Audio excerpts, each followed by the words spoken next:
Salam müəllimlər, salam hörmətli izləyicilər. Bu dəfə inşallah sizlərlə maraqlı bir integral məsələsinin həllini paylaşacağam. Baxın müəllimlər, belə bir qeyri-müəyyən integraldır. Biz burada nə etməliyik? Bunu həll etmək üçün parçalamalıyıq və surətdə məxrəci yaratmalıyıq.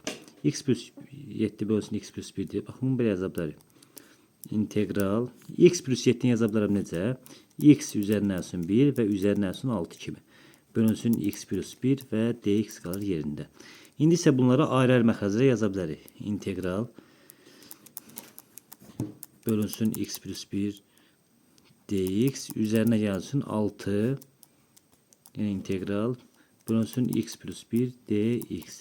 Baxın, bunlar ixtisar geri qalır 1. Deməli, integral 1 dx üzərinə gəlsin integral 6 bölünsün x plus 1 dx. Əlbəttə ki, birin ibtidai funksiyası x olacaq. Olacaq x üzərinə gəlsin. Baxın, elə bilin ki 6 yoxdur. 6 yoxdursa, 1 bölünsün x plus 1-in integralı nədir? 1 ln x-dir, düzdür? Deməli, nə alacaq burada? Biz bunu yaza bilərik. Baxın, elə bir ki 6-nı yazırıq beləsinə.